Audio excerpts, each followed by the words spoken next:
Hey there, we have a Gibson Distressed Master Model F5 mandolin. This was in the video where I played it a little bit and I talked about the fact that it needed new frets.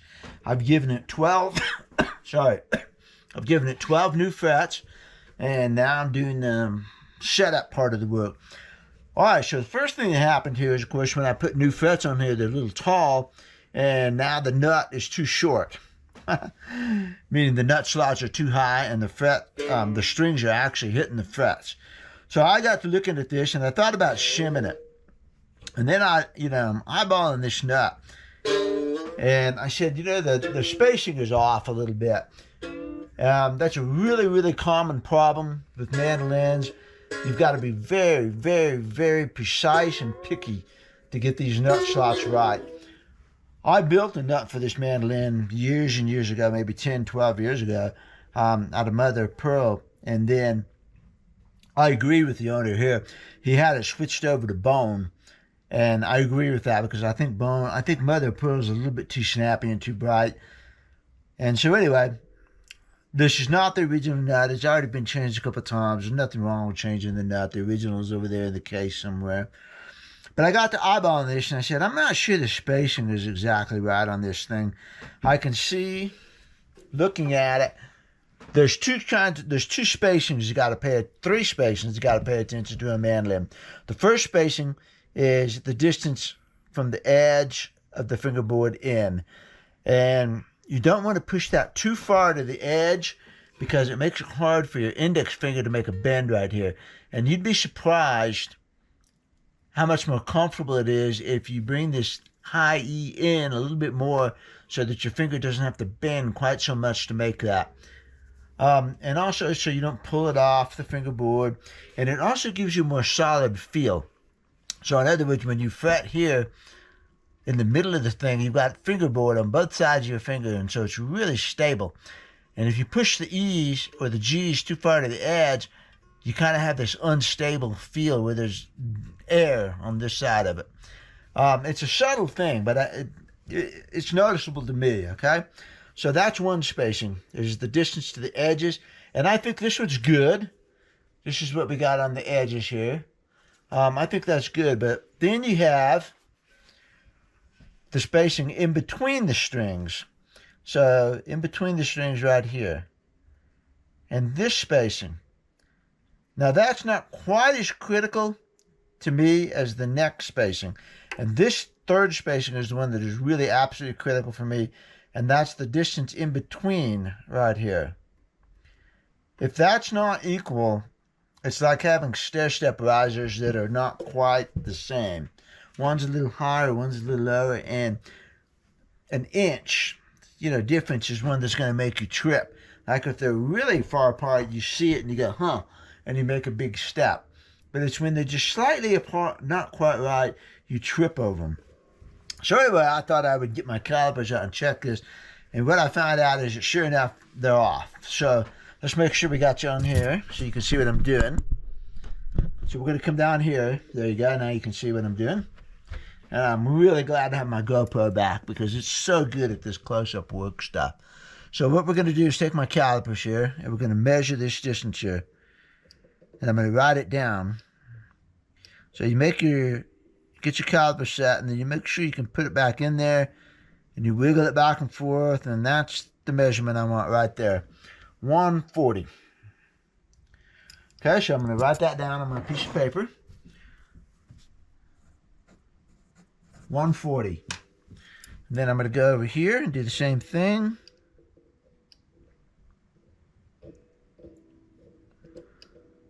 Make sure I can get it, push it in there, wiggle, no wiggle, and 158. Wow. From 140 to 158. That's a lot.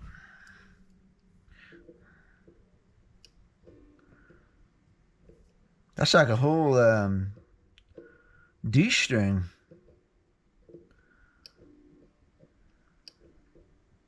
Pushing the string apart, just there it is. 158.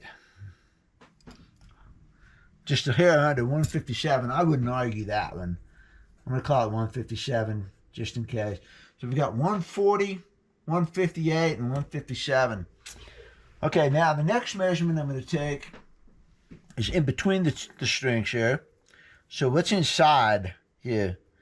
I'm going to get some feeler gauges. I'm going to start with 60 thousandths of an inch. And it does not fit in between the G's. And it fits in between the D's. It's actually a little loose. See it rattling around in there? Way fit. Yeah. Everything is big. So let's throw 68 in there.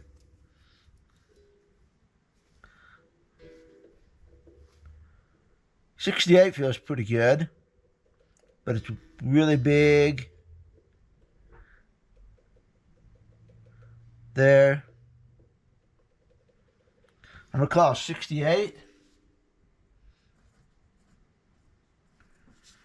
And a little bit more on the A and the E's. Let's throw that out of there.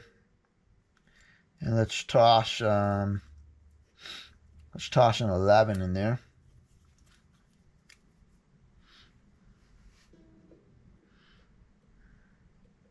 That's pretty good. That's pretty good. Well, that fits there too. I'm going to go ahead and take that measurement instead. Oh, it's still 68. Yeah, 69. Yeah, it's still good. Not much difference there. You know, you gotta hope your feeler gauge. Let's go up to a 14. Let's see if we can get it in here. Oh yeah. I like that for the A and the E.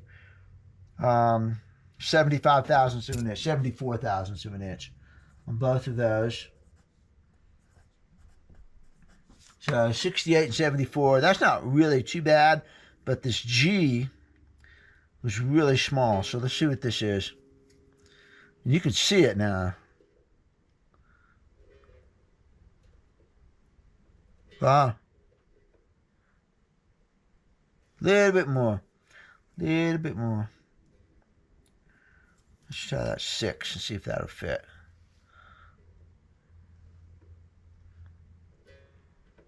Yeah, the G. 46. 46 thousandths. So what we have is between the strings, we have 68, 74, 74, and 46. So you got a difference of 30 thousandths of an inch in between here. And then over here in between, you got a 140, a 158, and 157, which isn't too bad. This is the G string that's bad. If you could just scoot that G over, but then your space is going to be off. Anyways, point is, I think I can do better than that. In fact, I know I can do better than that. What we want to know, though, because the E's, the edges, I'm thinking of a guitar. The string is where I want it here and where I want it here. I don't want to widen the space up, the overall spacing anymore. I just want to adjust all the inside specs. So I'm not going to worry about that measurement, but what I want to do now is I'm going to average these numbers that I took here. So I'm going to average out that 140. 140 plus 158 plus 157 equals, divided by 3, equals 151.6. So let's call it 152. So the average of that is 152. Now, this is 151.666. So I am going to space it just a hair more, but not really. You could call it 150 and you could be fine.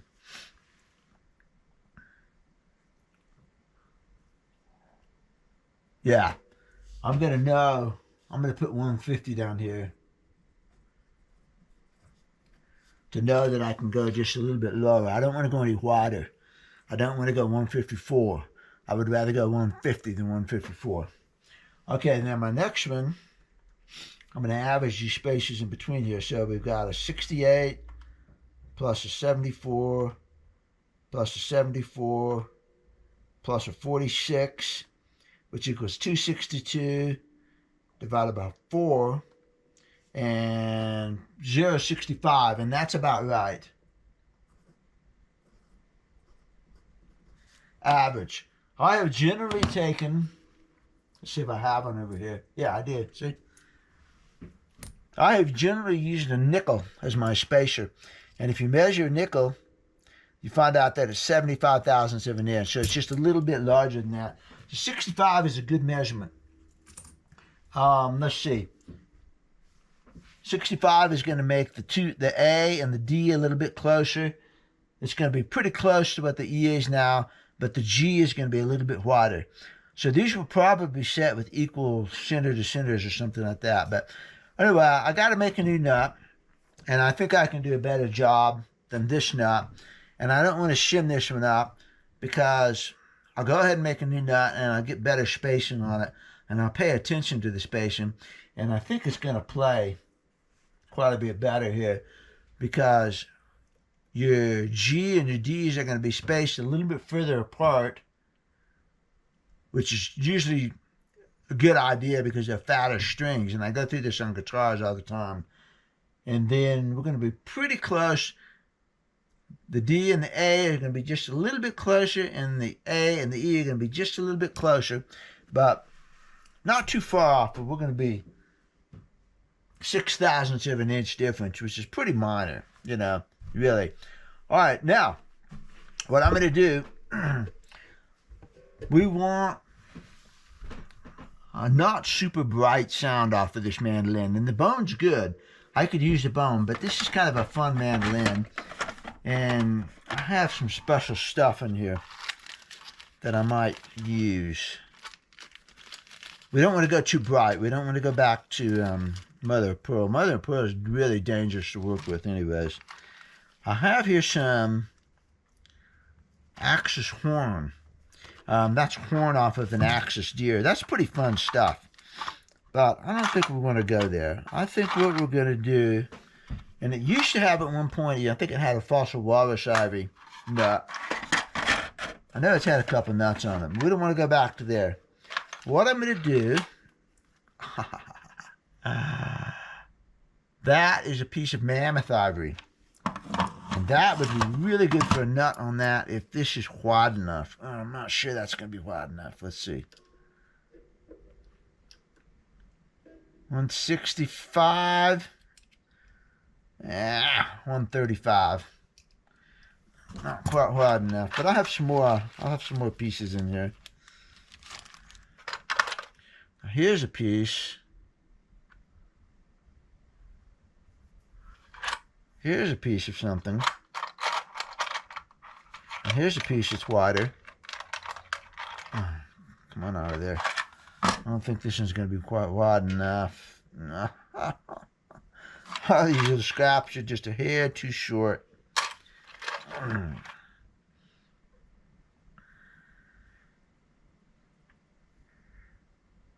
Oh, that's a pretty bone nut. I don't know why it's in there.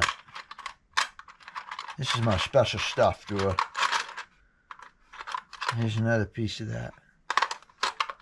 This, you know, I might use this if it's big enough. I can tell by looking at it, this one is really super shiny and hard. And this is my last remaining piece of bison. Bison leg bone. And it's super shiny and super hard, and it's a little bit not even. So I remember these pieces that I got. And man, this should be a really nice piece of bone for this. 155. 170. It's not quite big enough. Darn. I could put a piece of ebony on the back. Anyway, I'm going to find a piece of proper material. And I'm going to rough it in here, and then we're going to come back here, and I'm going to show you the technique that I use for cutting mandolin nuts as accurately as I can possibly do. And it's called the long nut technique. I've got another video on it, but it never hurts to do it again and show you how it's done again. I've got a bunch of mammoth ivory right here, and I think that's what I'm going to do. I'm just going to have to use a fresh piece of mammoth ivory. It'll be a really good nut for this mandolin. It'll be smooth, warm, and slick. The great thing about ivory, mammoth ivory, it's got a slick surface, so the strings will really pull over it really nicely, and it looks good. So I think I'm going to sacrifice a piece of mammoth ivory here. And I'm going to take the thinnest, smallest piece I have in here. We're going to use that. I'm going to use the smallest piece because it won't fit on guitars. So 2. Yeah, we're going to use this piece. I cut that piece for a guitar and I cut it too small. So it'll be great for this mandolin. That's what I'm going to do. We'll be back in about 15 or 20 minutes when I have this thing roughed out. And I will show you how I actually cut it. Okay, so we'll be back. Here's our piece of bone ivory, mammoth ivory, really super roughed out right now. And you guys are probably familiar with this little trick, but this is how you get started on it. You take a half a pencil. This pencil's been sanded in half. And use the same pencil all the time, and you get to trust it and know what it'll do. Some of them will score a little higher than others on the thing as the tip gets worn down. So make sure that your nut blank is seated firmly in the slot. And you don't want, watch this nut is just a little bit too tight. So I'm going to sand it down just a little bit to make sure that it slips in there nice and easy. And slides back and forth easy. It's sitting firm in the bottom of that slot. Can't tell you how many times I've done this and then find out, oh, not quite sitting in there. All right, what you do, we're going to leave some extra over here on this side. And that's the long nut technique part. Take my pencil, score it on top of the frets. Bring the camera down here, you can see what's going on. Press that on there real firmly on the back side of this, and you draw yourself a line. Okay, that line is just an approximate thing. I'm going to go over to the belt sander, I'm going to sand down to this, and I'll be back. There's what we got. I sanded it down to, the whole pencil line showing. I do not want to sand this down too close and push it too much. And then ruin this blank right here. So, all right, get the strings out of there, and I see that slides in, and it's still firm. So it fits good. It's got just a tiny little bit of wiggle room, scoots back and forth. All right, now when I do the long nut technique, I'm going to start with the treble side, pretty well flush, and a little bit too much room over here on the bass side. I'm going to give the treble side just a little bit, and I'm going to tell you why in just a minute. I'm going to load it with some strings to keep it from moving. Like that. And put a little bit of tension on the strings. Just enough to keep everything in place while I'm working on it.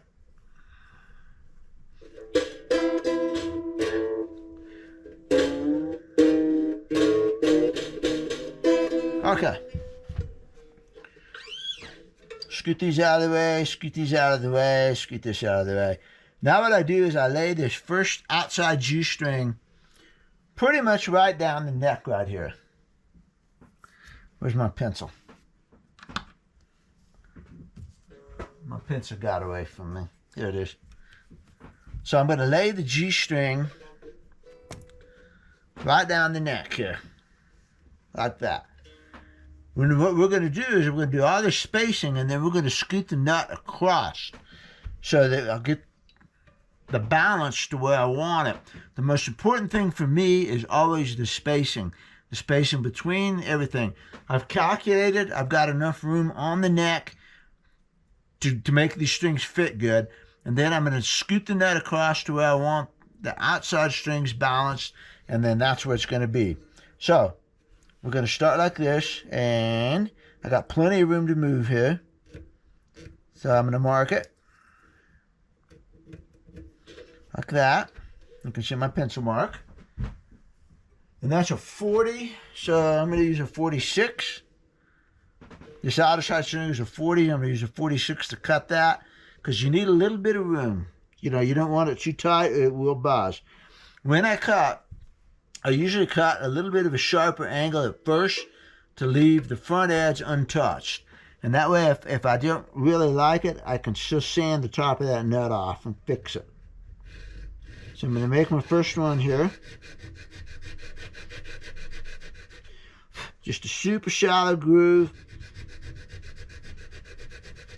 With a little bit on the back side to hold that string in place, like that. Bing! Now, according to my sheet here, we want 65 thousandths of an inch to the next string. So I'm going to get my feeler gauges. And I'm going to set up 65 thousandths of an inch. So there's 40, 42. Let's see, what would 65 minus 42 be? 65 minus 42, don't make a mistake. 23. 25. Let's see, what if we drop the 22 out of there and bring in 38. 65 minus 38 would be 27. So here's a 25. So that's going to be pretty close. So I'm going to make myself these gauges here. And I think that's going to be pretty close to 65. Let's measure and see what they actually are. And they actually are 65. It's 64. And by the time the gauges spread a little bit, it's going to make it. So then I'm going to take this string and move it over. And I'm going to drop that in there like that. Wiggle the gauge around a little bit. Get these strings out of the way. And then, a little balancing act here. It gets easier as you get more strings out of the way. I'm going to mark this one. And the other thing that you can do here is you can press down on that string. And you can make a little bit of a dent right there. But you can see my pencil mark now. And it also happens to be right now just right alongside that string. So that's kind of nice. We're going to come in here.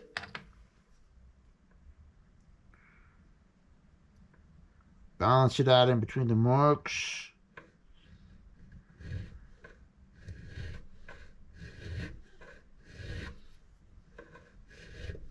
And I don't want to rush this.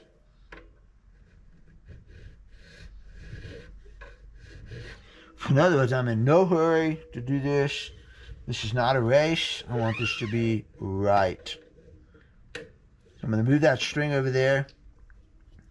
Take my 65 thousandths of an inch back. And we're going to pop it in there and see how it fits.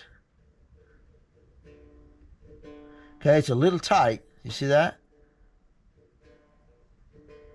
Just a smidgen tight. Not bad, but it's just a little bit tight. So I'm going to make a mark over here, and I'm going to move that string this way just a little bit. That's why I put a very shallow mark in there. So I'm going to come in with my file. I'm going to angle it like this. I'm going to move that mark just a little bit closer to that side of the pencil mark.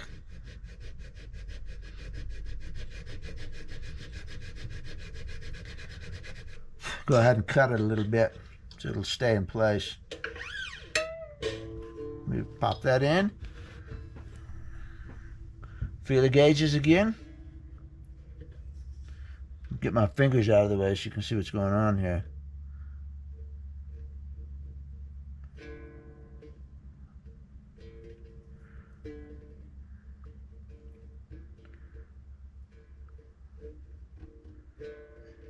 Just a little tight still.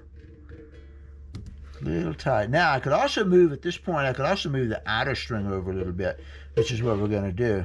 So I can work both ways on this pair.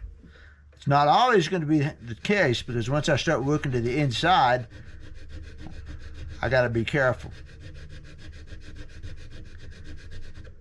I'm going to see if I can get it by moving. If I had to do it right here, I'm pretty close. It was closer than it was when I started.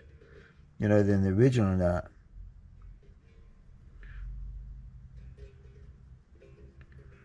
I'm curious what that is.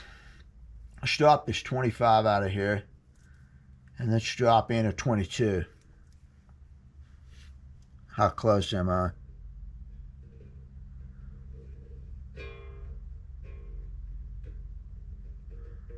Almost. I got tons of room. So we're going to get this right. Now here's the whole deal to this. I don't move to the next pair until I've got this one exactly where I want it. So I'm actually going to come over here and really move this slide over now.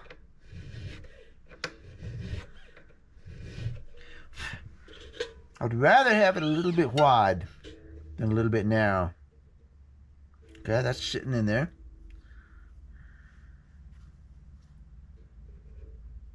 Here we go. That fit good. And we're going to throw the 22 out. And we're going to throw the 25 back in. That's going to give us 65, right? Yeah. When you use a feeler gauges, you got to be careful to hold them up here. Don't hold them back here because they'll spread. Especially when you're using a gap like this. You got to come up here. You got to hold it tight up in here.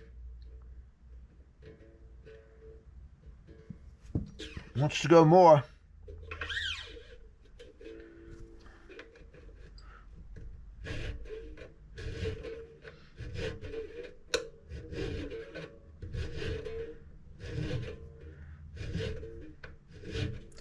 I got plenty of room to make that groove move over. Yeah. Let's try it now.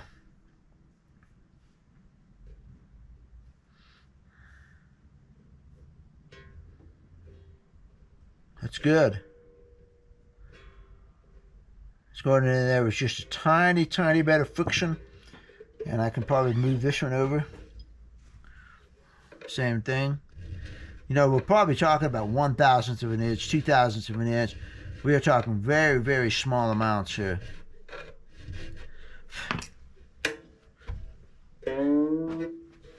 Let's try it now.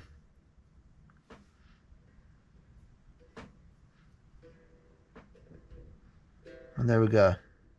I like it. Just the smallest amount of friction there. All right, so I've got the G set, and I want 150 to 152 in between there. So let's set my calipers.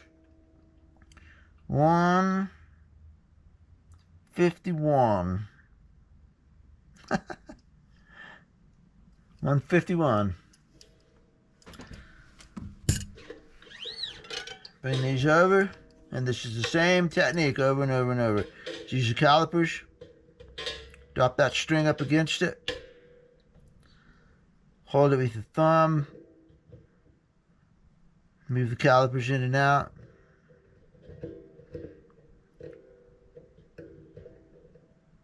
That's it right there. By setting it to 151, I gave myself just a little bit of wiggle room here. So I can wiggle a 150. I can wiggle a 150 or a 151, but if it was 152, I couldn't wiggle it. It'd have to be exact. I wouldn't be sure that I was right on it. Okay, so this is a 26. So we're going to use a 28. Good to get down here. Balance that out.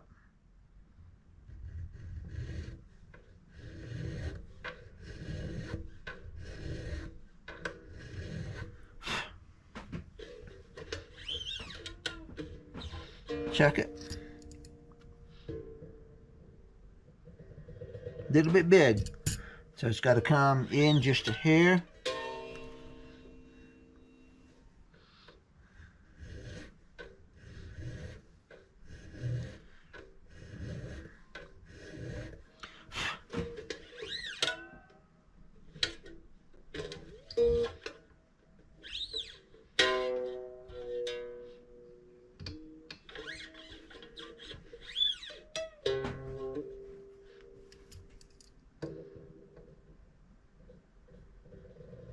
Really good. I like that.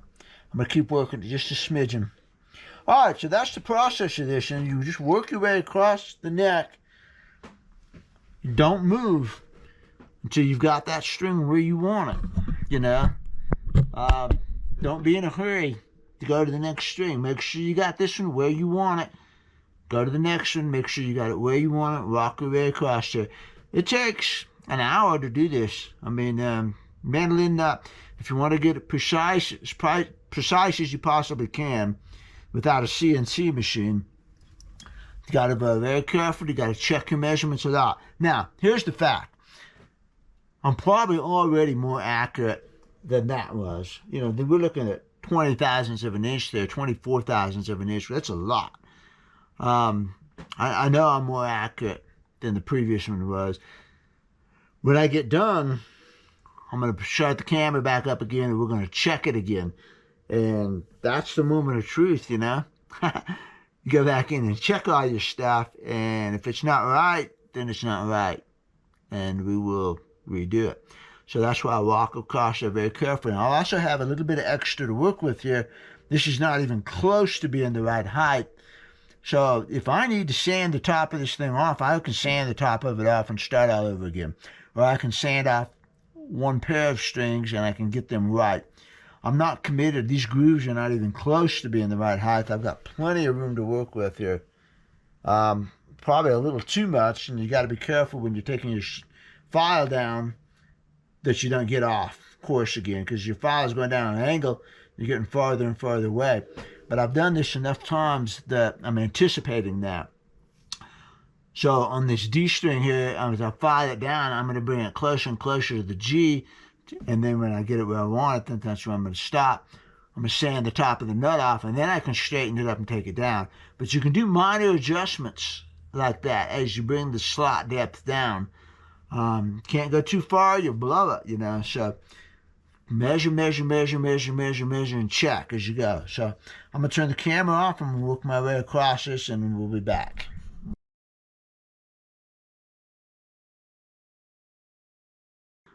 This nut is going to be just a little bit larger on both sides, and I do that intentionally rather than making it a perfect fit, so that you have a little bit of room to move it back and forth, and also because a little bit more bone on the edge will make the edge of this stronger. Mandolin nuts tend to go really, really close to the edge, and sometimes they'll break off if you're not careful. So my Chris shot mandolin had the nuts stuck out just a little bit on each side. And over the years, I said, you know, that's a good idea. So I started making mine like that. And I'll show you that when we get done. This is close enough right now that I don't have to worry about balancing it out. I'm going to get that height done, and then we'll balance it out. Okay? I am going to go ahead and draw pencil marks on the bottom, because we are close enough. I'm going to draw pencil marks on the bottom, and then I'm going to trim it down to approximately that. So now, if I could tap it over just a smidge, I will.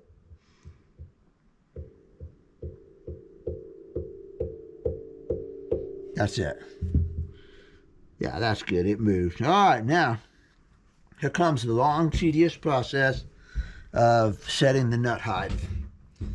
And you want to be careful not to make your strings move over one way or the other as you're doing this. So let me fret it between the second and third frets.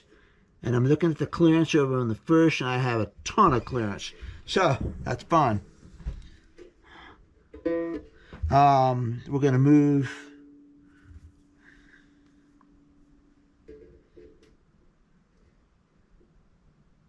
Darn, that's pretty close. Yeah. We're going to move this string in just a little. And move this one in just a little. Just the tiniest amount. This one's going to go straight down, best as I can do it. This is where you lose it, is when you're doing this. So you got to check this as you go down the whole time. I mean, so here we go. I'm going to hold this file as straight as I can. And saw. And stop and check it, because I don't want to ruin it at this stage of the game.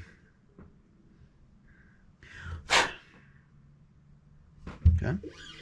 I do not want to ruin it. I've got a tool over here that makes this easier for me. That's what I have fingers for.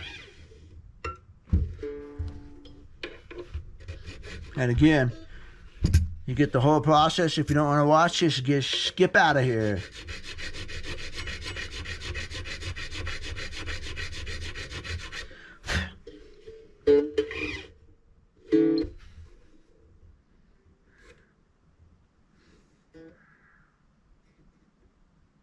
Now, I always stop a little bit high right there, so it's getting close, but it's going to go down a little bit more. And I stop, and I'll do the very, very final touch when the nut is in and glued and everything is done. That's when I do the very, very final. So, this one needs to scoot over now, just a little. So I'm angling the nut slot, this file. I'm angling the nut file just a little bit here.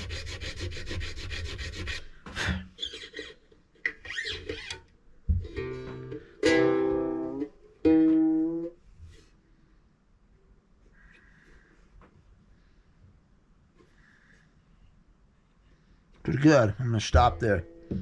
Let's see what we got.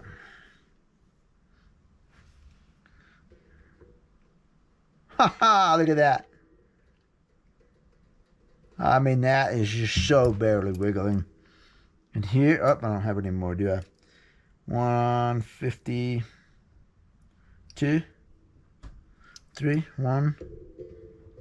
Perfect. Perfect. Perfect. Man, that one came out beautiful. Now I gotta finish cutting the slots and don't ruin it.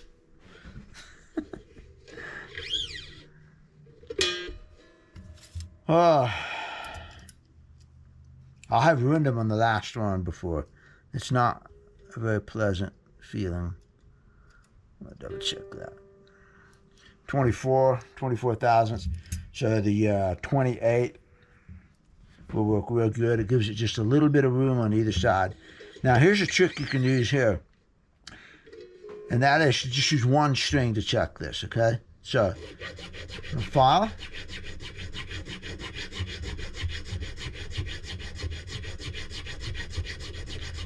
I'm going to go ahead and do the other slot too while I'm at it. I think this one needed to angle just a little bit.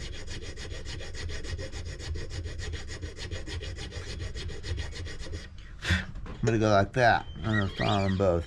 I'm going to move over there and check that. Got lots to go. Lots. Get this out of the way. 28. I'm getting there. I want to check everybody, make sure I'm not messing it up. And I am. This is getting a little bit tight in here. So let's see which way we need to go. 151, 2. A little bit loose there, see that? A little bit loose.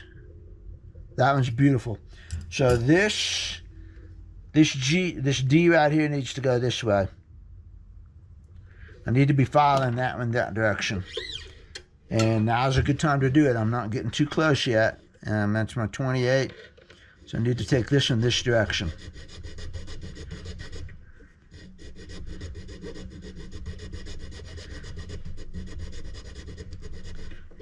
I still got plenty of room to do it.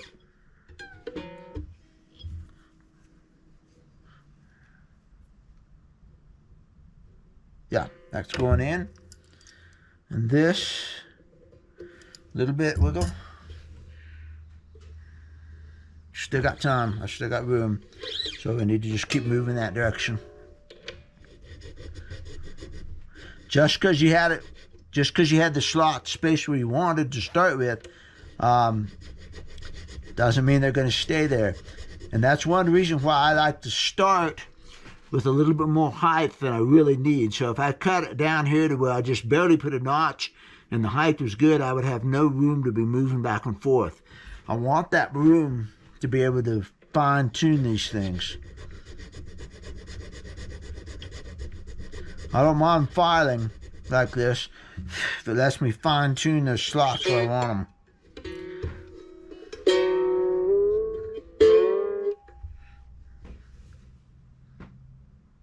Still got a little bit of room.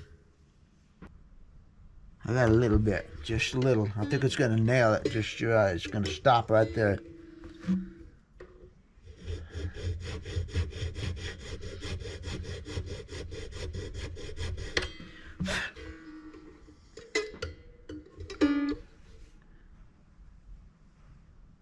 That's good. And that might actually be my final fret height too. Oh, that is so nice. Haha. Haha.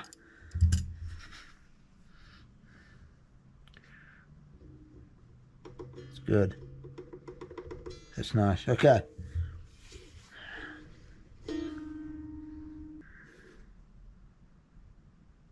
Okay. I'm going to stop right there. Those slots are getting really close to the final. I don't want to blow it, and I also want to make sure when I take this nut out, I want to make sure it reseats. And I have had them go down a little bit deeper for some reason or another. So I always leave them just a little bit high till I'm actually done. All right, so I'm going to check my side to side. My side to side looks really good. Here and here. I'll go ahead and measure it again.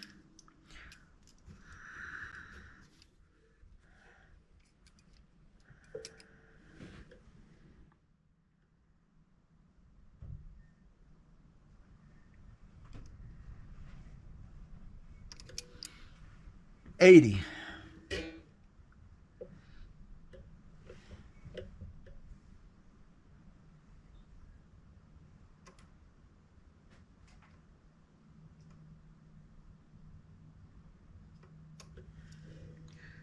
$78. So it's a little bit closer, 0.02 of an inch closer to here than it is here. And that's good. That's honestly about as good as you can get it. All right. Still got my pencil marks down here. Let's make sure. Put them back down. And just in case there's any extra marks in there, I like to take them and go ahead and sand this in all the way. I'm sorry. You know. Now I know that that's where I'm going to take it. So, I'm going to go over to the belt sander. I'm going to trim this up. I'm going to come back and I'll show you the final step. Whew. 36 minutes to do that. You know, mandolin nuts, an hour. Easy. Easy. And that's if everything goes right. Like this one's gone really good. They don't always go this good. I'll be back. Here's the nut roughed out, and I want to show you how I left the pencil mark here just a little bit. And now I'm going to take this over there. I'm going to round these corners off a little bit, and we'll be back on that. The top is still flat top, and I'm going to round it, shape it, polish it, and I'll be back. So just take a look at that as to how I left just the tiniest bit of pencil mark right there.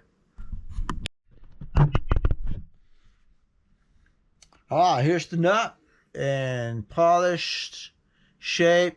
The edges right here are rounded. The top is rounded. The bottom is rounded. Everything is rounded because it's going to stick out, like I said, just a tiny little bit on each side. And we can put it in there and find out what it looks like. It looks really good, okay? I'm going to go ahead and put some glue on it. You put a little bit of glue on the face of the nut right here.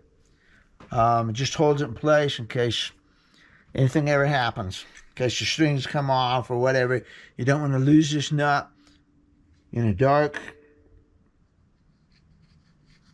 field after a jam session.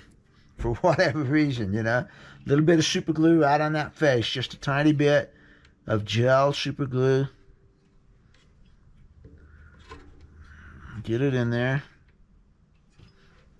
Smear it back and forth. And then I'm going to pull this out of here. Make my last final quick adjustment before that dries. If I can get this string on my finger. There we go. That one there. Get these guys over here. My last one, that looks good. Right there, we're gonna stop right there, got it. Okay? All right, so let's look at this real quick. Look at it from the bottom. And you can see where it sticks out just a tiny bit right there and down here. But it's smooth, so it's not going to interfere with your hand, but it gives you just a little bit in case you decide, I'm going to move it just a little, for whatever reason. And it makes the edges here just a little bit stronger, because if you cut it straight up, the E gets really close to the edge of that bone, and so does the G. And I can't tell you how many times I have fixed mandolin nuts that are broken off like that. So like I said, when I got my Chris shot again, it was like that from the builder. And I thought, well, you know, I'll trim that off. But the more I played it and the more I studied it, I thought, you know, that's a good idea. Because it doesn't get in the way, and it gives you just that little extra bit of strength out there. All right, now we're going to do the final setup on this. And there's our nut. Thing of beauty. I hope it's beautiful.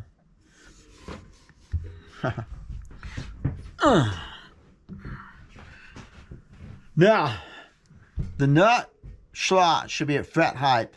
So that means that when you hold it down here, it should just absolutely, barely clear that first fret. But I have a second method of checking the nut slot, and it's a difficult concept for many people to follow, but I'm going to try to explain it one more time, and that's the extrapolation technique. But first of all, let's take a look at this, and we're not even close. You know, we got quite a ways to go on this. There's still quite a bit of room here. Let's see if I can get it on the camera here, and then you can see that. Hold it between the second and the third. That's this one. And it should just clear right there. And that's too much clearance. That's too big. You need to go down on that. So I'm going to loosen it up, pull it out of the way, come into my 46.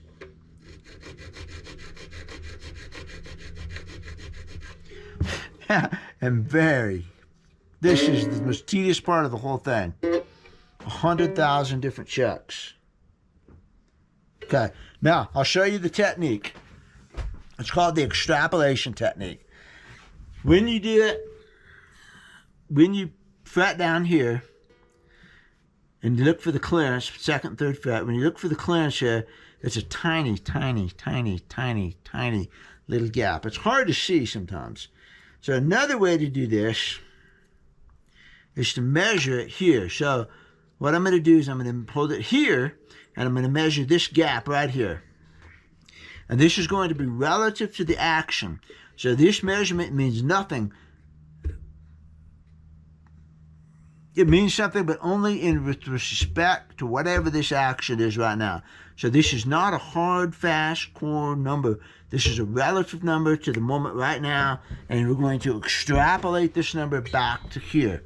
So in other words, this gap, in other words, this gap, measure this gap right here, measure this gap right here, measure this gap right here, and then when you come back here, what should this gap be? Well, it should be an extension of these numbers. So you will find that the gap gets bigger as you go backward. So this might be 2 thousandths. This might be 4 thousandths. This might be 6 thousandths. This might be 8. And so that means that this gap here should be 10 thousandths of an inch.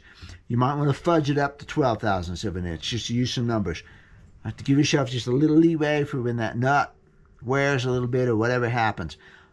Those numbers are just examples. We're going to find out what it is. So I'm going to fret it here at the second fret, and I'm going to come in here. I'm going to measure right here. You got to be good with your feeler gauges, and I think this is where maybe a lot of people have trouble. They're not really good with their feeler gauges, but I am pretty good with my feeler gauges. So I'm going to hold the second fret. I've got a backlight up there, so this is really easy to see. And I look for the shadow that the string casts. And 8 thousandths is making that string bump just a little bit. So I can already tell you this is probably going to be 8 thousandths of an inch or maybe 10 because it's making it bump right there. So let's get a 6 just to be sure.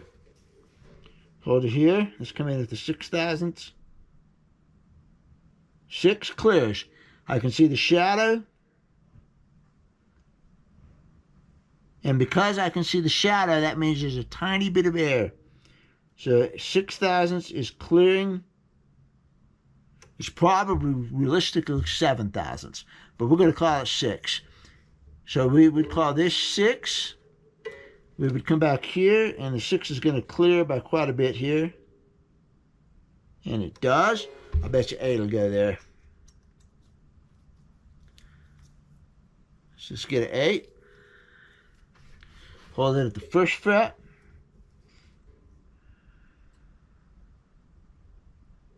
Eight is beautiful. This is probably 7. This is probably 9. But 8 clears just barely. Let's try an 11 just to see.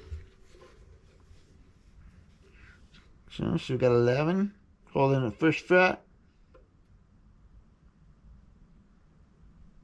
And 11 does clear. 11 does clear. So let's try 12. Let's try 12.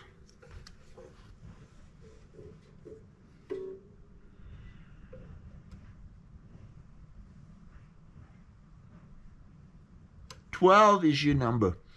12 is an absolute smidgen of light. So if this is 12, you would want this to be 14. And you realistically might want it to be 16 to give yourself just a little bit of room there. So let's take a 14 and a 16 out of here. And I should be getting pretty close here. I've got a little gap, just a little. Let's see what the 14 looks like under this. See, I got quite a bit of room. I got at least 2 thousandths, maybe 4 thousandths of an inch to go. Let's try the 16. 16 has got clearance. See, it's probably the 18, maybe even 20. So I'm going to put the 16 in here. You see the movement? So I can go just a little bit more. But that's your extrapolation technique. So I held it here, I measured here. I held it here, I measured here.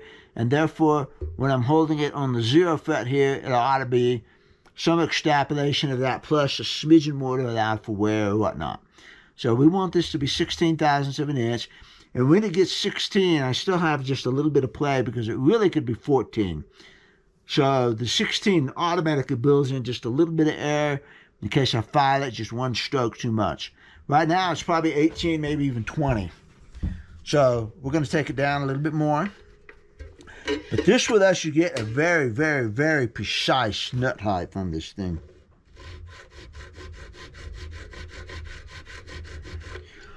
And then when you adjust your action down at the saddle, it all goes up because it's all a geometric progression. And so it automatically clears. Yeah, it's getting there, okay? So here's your 16. A little more. Like I said, this is the most tedious part of the whole thing because this is the step that you do not want to blow. Or you'll have to start all over again.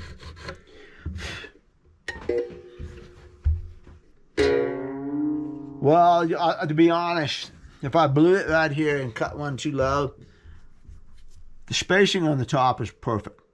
I would shim this nut up.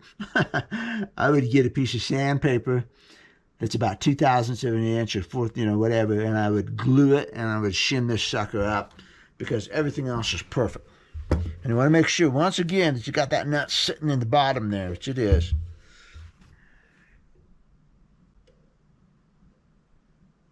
$16 is absolutely perfect right now.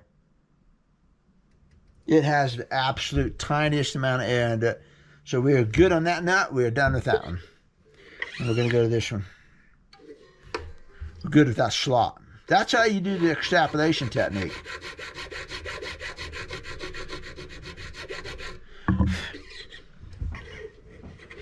Work our way across the fingerboard. Again, real time, If you don't want to watch this, check out of here. Woo! Get my glasses off on this one.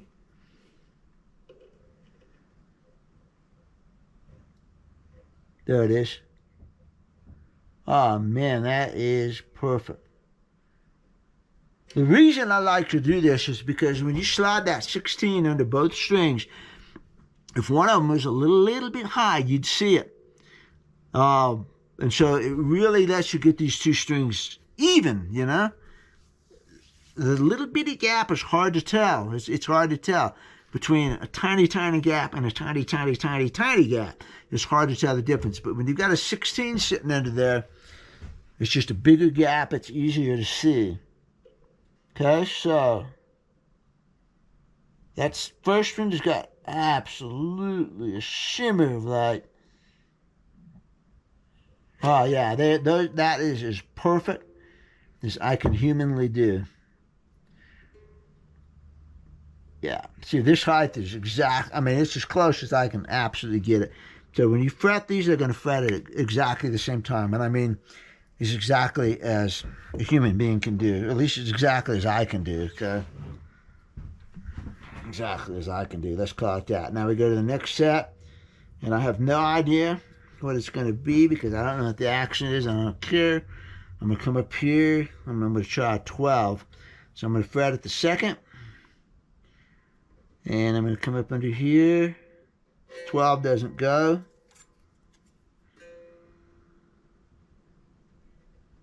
Eight maybe barely goes. 8 clears here. Yep, 8 just clears. So we would want this to be 10, and we're going to add 2 more, and we're going to call it 12. They're all different because the action's different, okay? So we want 12 thousandths of an inch, and we get under here, and we've got lots to go. Look at this, you know. You've got tons of room in there, which is good. I figured there would be.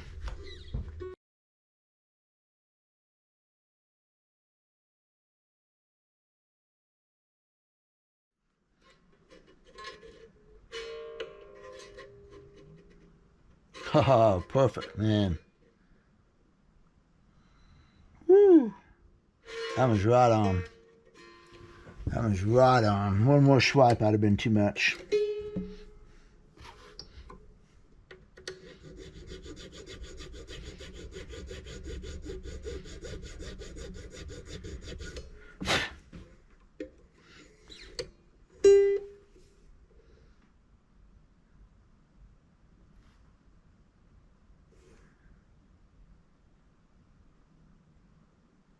I can just see the light under them.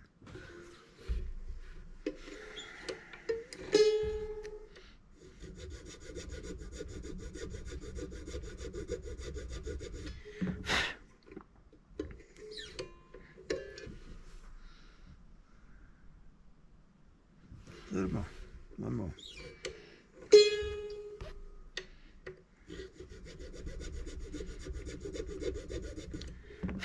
Tip.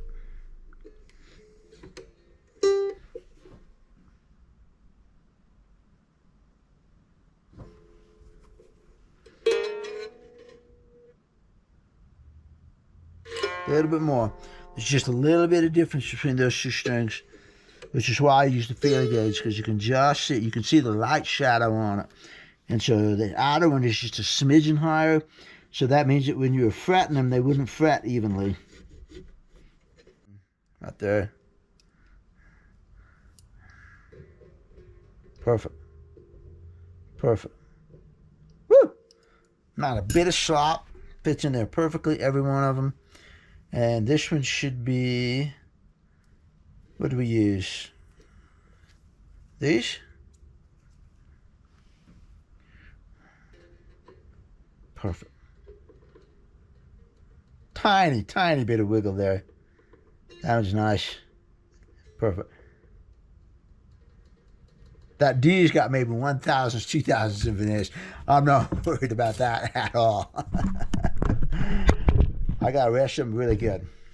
Really super happy with that. Now, last thing to do on this mandolin, check the neck relief on it.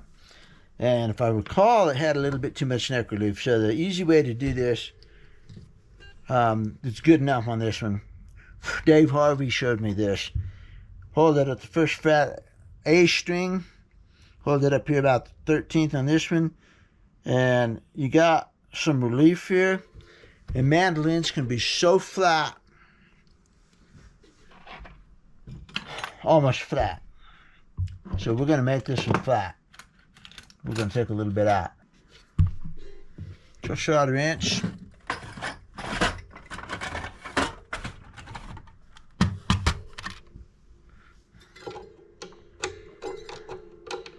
Make sure your wrenches fit absolutely perfectly. This one's been boogered. It's got a little bit of something, or somebody used the wrong size wrench on it. And so, now when I adjust the truss rod, I always loosen it just a little bit. So this way is loosen. So get over here and loosen it. Make sure it's going to work. Get a feel for that thing before you start twisting it back and forth. Let's see if this one doesn't fit better. This one's been shaved off a little bit, kind of cup in there a little bit better. No, that's a big one. It's this one. Quarter inch. Loosen that up. That's good. You can take it off and put a drop of oil on it too. Nothing wrong with that.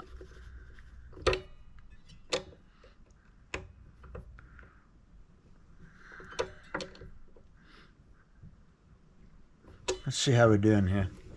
It was not really tight to begin with, you know, so I'm pretty sure it's going to respond. I'm getting that down pretty good. This is going so easy, I don't feel the need to pre-stress it. But if it was a little stiff, you would hold it here, and you would put your hand here, and you kind of pre-stress it a little bit, like this, and bend the neck over this sandbag here. Put your pressure on the nut right there, not the headstock, and you can do that. You can still do it just to make sure the neck's moving, you know, not binding on anything. But this is going to do it right here. Like that.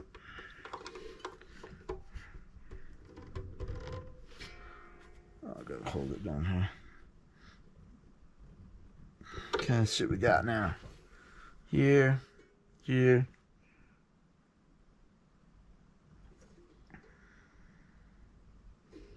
Tiniest amount of relief over here. Yeah. You could stop right there if you wanted. It wouldn't be any problem. I'm going to see how much I can get away with here.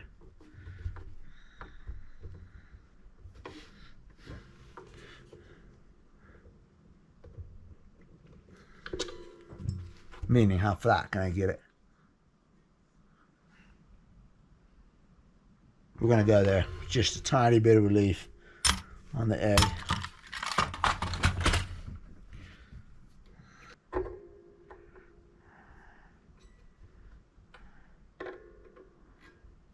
Finger tight's fine. Last step.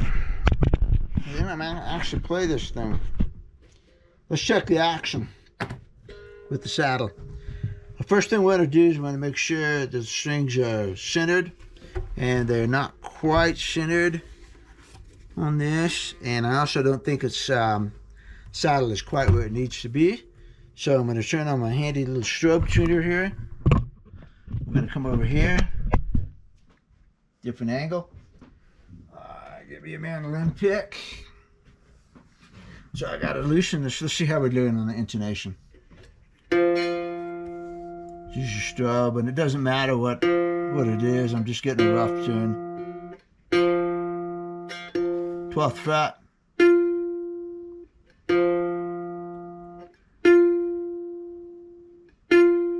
Flat. Okay?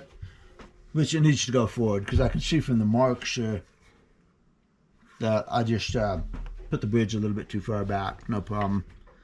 I'm going to do this. Loosen the tension up a little bit. Let's get that back up where it was. And you always want to take a mandolin bridge and put your thumbs at the base and pull it backwards a little bit, because they want to rotate forward, and especially this one had to rotate it forward at one point. And this looks pretty good. And again, I'm going to put a little bit more room on the treble than I am the bass side, because nobody's going to play up here. You might, you know, Chris Thiele would, some guys might. Most guys are going to be down here. And if you have a little bit more room on that treble, it just makes it easier on your fingers to make the bends. So,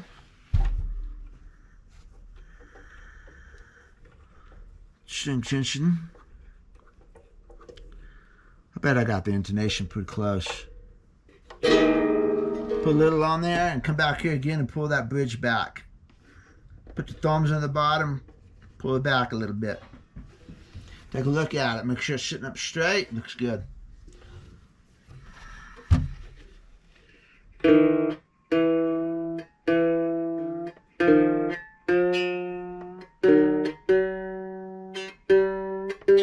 Let's go for a G.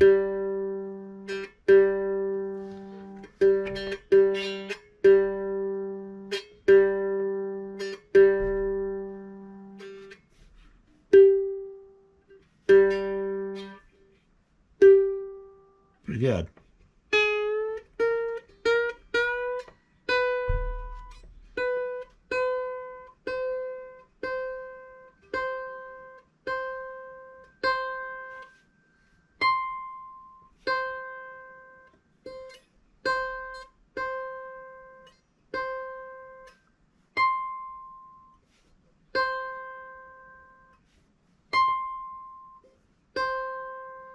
Just a smidgen sharp right there. Some of you guys can probably hear that. I can't hear that good on the high notes like that. So we'll scoot that back just a little. See if that doesn't make it better.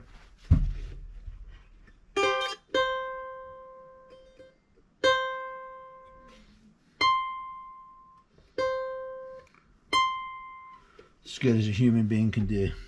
All right, now. Got the bridge where I want it. And mandolin setup, I like to see about 50 thousandths of an inch over here, about 45 thousandths over here. That's a pretty low action, but it's a good action. So let's see, here's 42. You can go just a little higher if you want to. We're going to throw that in there, and that should be 50 thousandths of an inch. And it is. So we could go just a smidgen higher, but you don't want it sky high. Little low. Little low. And I've got, the tension is off enough that I can go ahead and move it under a little bit of pressure. Here we go. It's just a little over 50, 52. Let's throw that 8 out of there, and that would be 42 over here. So it should clear the 42 with just a smidge, and we'll call it good. And it's high, so I bet if we throw the 50 in there, you're going to see that it's actually higher than 50, and you don't want that. You want it to be a little bit lower on the treble side. Yeah, see, it's a little over 50, so the treble side comes down.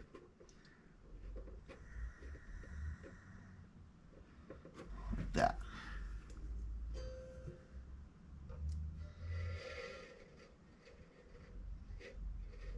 And that's pretty good. The feeler gauge is bumping it just a little bit. Little bit. I keep using the word smidgen because everything is a smidgen on the mandolin. These things are so tight. Clean that bone dust out from under there. All right, now the best part.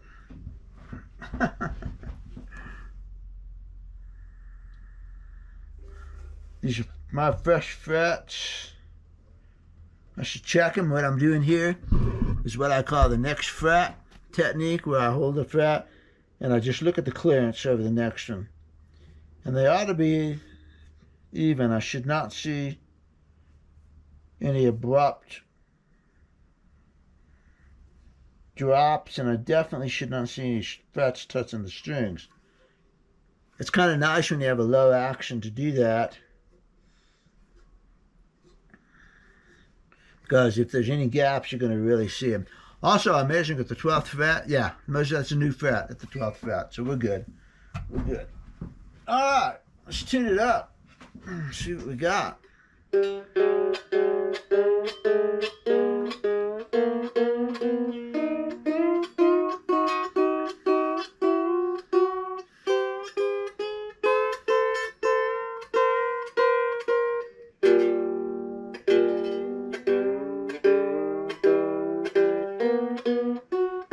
Put some tension, come back and check that bridge again.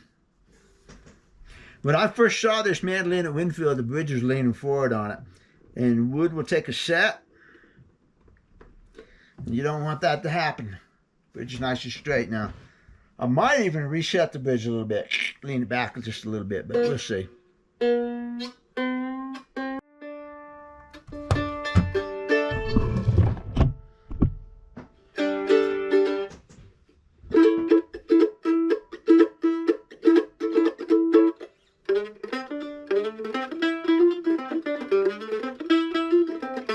This pick's warped.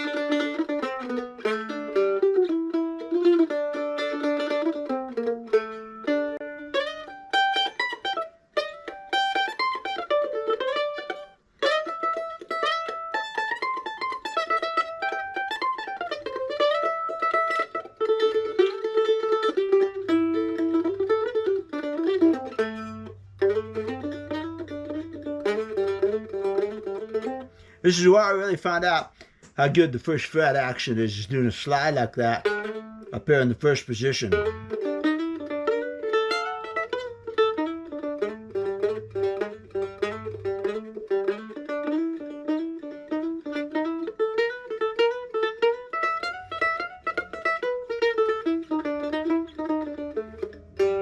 Feels good.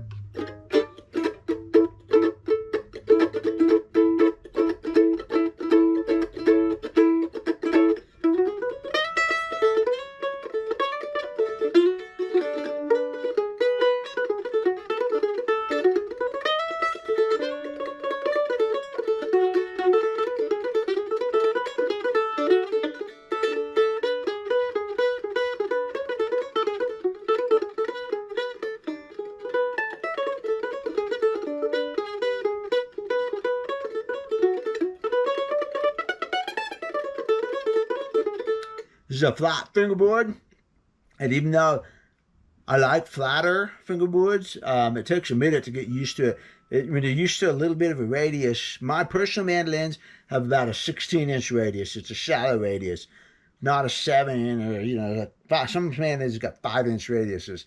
That's too much for me. But when you come off of a radius to a flat fingerboard, it almost feels like it's scooped in. It takes just a minute to get used to it. And then I like them, you know.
Let's get this behind a real microphone.